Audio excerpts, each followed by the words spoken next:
రామోజీరావు గారు రామోజీ గారు ఒక లెజెండ్ అండి. ఆయన కోల్పోవడం నిజంగా మన అందరూ చాలా బాధాకరంగా ఉంది.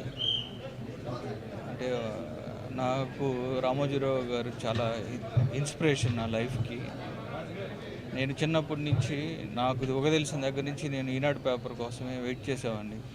ఈ రోజుకి కూడా ఎక్కడైనా వేరే కంట్రీ ఎక్కడికైనా వెళ్ళినా కూడా ఈనాడు పేపర్ని నెట్లో చదవకుంది ఆ రోజు డే స్టార్ట్ అవ్వదు. అలాంటి నా జీవితంలో ఈనాడుతోటి చాలా అనుబంధం ఉంది. అంటే ఒక వ్యక్తిగా నేను చాలా నేర్చుకున్నా. అలాంటి ఒక లెజెండ్ ఆయన రామోజీరావు గారు. ఆయన పేపర్ ద్వారానే కాదు, సినిమాల ద్వారా కూడా ఒక మంచి సినిమాలు తీసి ఒక ప్రతిఘటన, మౌన పోరాటం లాంటి ఒక పీపుల్స్ ఎన్కౌంటర్ లాంటి ఒక మంచి సినిమాలు తీసి, అలానే ఒక film city, Ramoji film city, ప్రపంచంలోని తెలుగు వాళ్ళు గర్వపడే అంత మంచి ఫిలిం సిటీని కట్టించారు.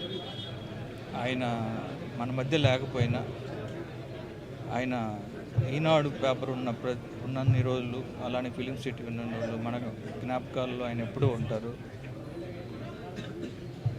వాళ్ళ కుటుంబ సభ్యులకి నా ప్రగాఢ సానుభూతి తెలియజేస్తున్నాను.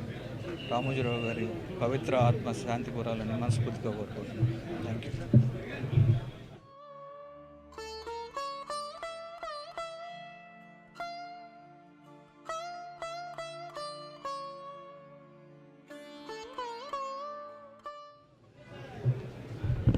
స్వర్గీయ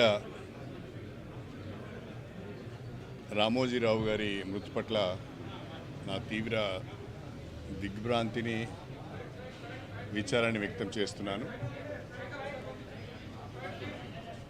రామోజీరావు గారు ఒక లెజెండ్. ఆయన ఏ రంగంలో అడుగుపెట్టినా చక్కటి ఫలితాలు సాధించడమే కాకుండా అనేక మందికి ఉపాధి అవకాశాలు కూడా కల్పించారు. రామోజీ ఫిల్మ్ సిటీని స్థాపించి ప్రపంచానికి ఒక గొప్ప టూరిస్ట్ డెస్టినేషన్ను అందించిన వ్యక్తి రామోజీరావు గారు. ఈనాడు పత్రిక, ఈటీవీ లాంటి ఛానల్స్ను ప్రారంభించి పత్రికా రంగంలో, అదేవిధంగా ఎలక్ట్రానిక్ ఫీల్డ్లో కూడా సంచలనాలు సృష్టించిన వ్యక్తి రామోజీరావు గారు. రామోజీరావు గారి మృతి నిజంగా కూడా తెలుగు వారికి, తెలుగు రాష్ట్రాలకు తీరని లోటని చెప్పడంలో సందేహం లేదు. పద్మవిభూషణ్ రామోజీరావు గారి మృతి పట్ల మరొకసారి నా సంతాపాన్ని తెలియజేస్తూ వారి కుటుంబ సభ్యులకు నా ప్రగాఢ సానుభూతిని తెలియజేస్తున్నాను.